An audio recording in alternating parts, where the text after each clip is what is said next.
He looks, it just on the hand, and Hannah says nicely. It's sleeping at the video buns.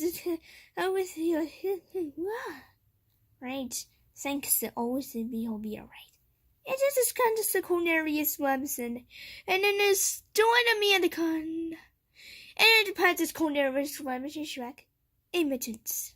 Shrek the Third picks up right where Shrek 2 left off. Technologically, the movie has taken a huge leap. It's very, very noticeable in this film. The attention that we put into all that kind of details is just amazing in this movie. The first Shrek, we started the animation in 1998. In a way, we have to kind of like freeze that system at that time.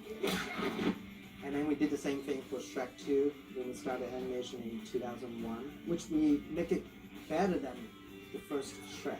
Fear me if you dare.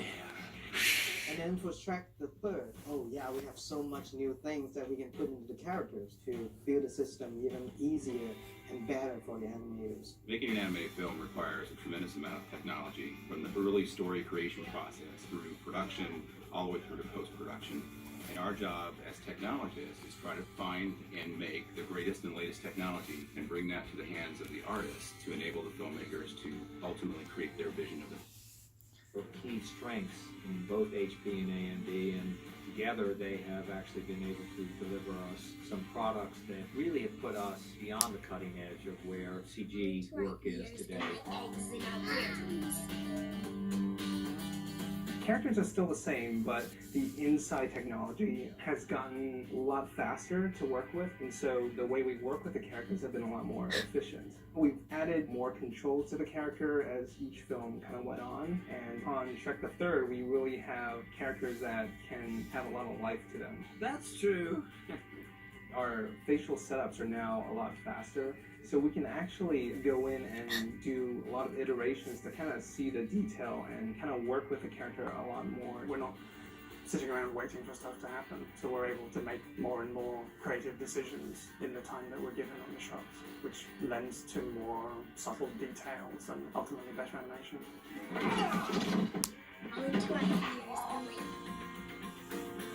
Right. Thanks. If you were to look at Shrek 1, for example, you'll notice that there are very few hairstyles. They look very simple. We pushed it a step further on Shrek 2. If you remember the shampoo shot, looked great, but it took months, literally. On Shrek the Third, you'll see that we have many hairstyles, and it's all become more affordable in a way, so we put more of that on screen. With soft and bouncy. Sleeping Beauty, she has really straight, long hair. In the movie, she's funny. She keeps falling asleep. And when she wakes up, then you see all this like very snappy movement with the hair. Snow White. The look of her hair is so unique. I mean, you look at her, you know she is Snow White. I got you the biggest one because I love you the most. Cinderella, her hair's not as long, and it's all kind of like put together. When she moves, you can see a little bit of subtle movement to make it more realistic. Rapunzel has long braid, and it's so long that we really have to make sure it doesn't crash into her body when she walks.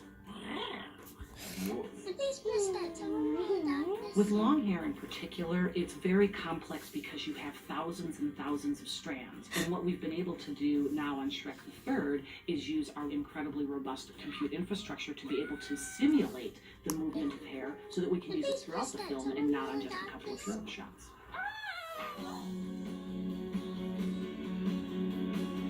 We spent a lot of development in advance of the film on the clothing and not having what we used to call medieval lycra, where everything was sort of stuck to the characters. And so now you see a lot of loose sleeves, double layers, triple layers of clothing, and real fluid motion, a lot more simulation of clothing.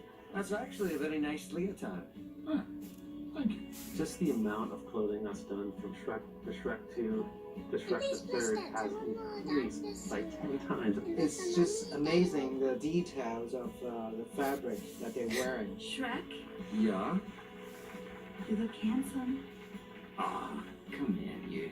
Our costumes have become much more elaborate. The things that have prevented us from doing this in the past is just the ability to do that much computation. By using this power, that helps them tell the story. On Shrek the Third, we use fluid solvers for a lot of the gases, steam, smoke, Right. a lot of the magic. Thanks to all we fluids, have as well seen. as all the fire. The tricky thing with Merlin was he's supposed to be this kind of old guy that, hasn't done magic for a while. I don't have that kind of magic in me anymore, kid. How about a hug instead? And we had to come up with something that made him feel rusty and not perfect, but he's still Merlin, so he's like the best magician around.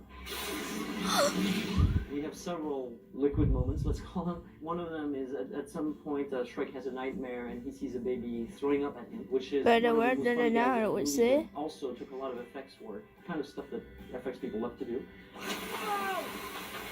It's funny how every Shrek we do revamp the fire system to do something And very it's different. magical.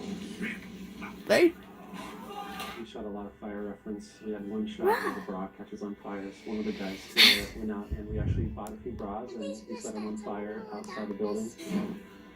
We're actually using a real fluid simulation to do it. We change the way we're computing volume rendering. We develop new technique to be faster, more beautiful. I mean, funny.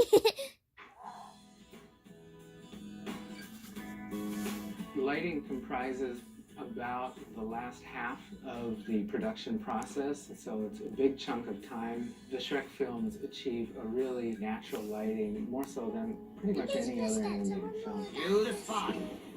In CG, one of the things that was impossible actually to accomplish Here's the cold areas was vibes. to get a diffuse lighting simulating an overcast day. I guess for people who don't do lighting, that may seem like, yeah, so what?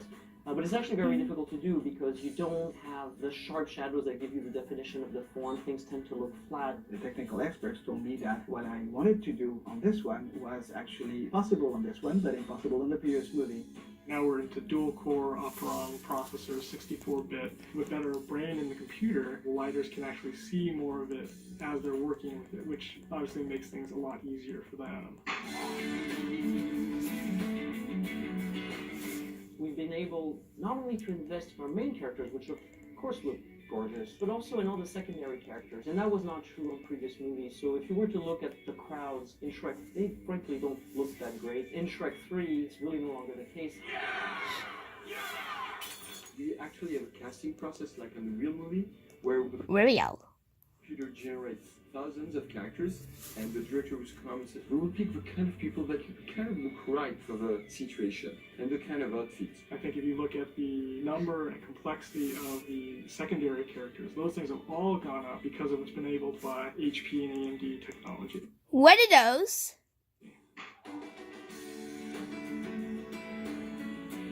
It's usually very challenging to deal with these really big environments. So when we're building a whole forest, there's just so much stuff on screen that lighters have to be able to wrangle all this complexity. And of course our computers get more and more powerful, so we can put more and more things into our images. We get a quicker turnaround, we can do more iterations, and we can make it better. It also allows for sort of the creative appetite that inevitably happens and that you want to add more characters, you want to add more environments, which make it all look very beautiful and lush. We need the power to actually turn that over so that we can make it look just right. The users can interact with things that are just so massive. I mean, an ordinary computer would just... I knew I should have got that warranty.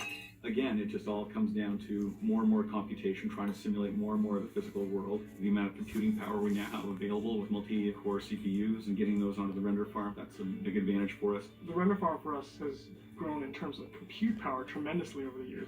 We had 5 million render hours on Shrek 1, we had 10 million render hours on Shrek 2, and we had 20 million hours on Shrek the Third. Whoa! Yeah, wow.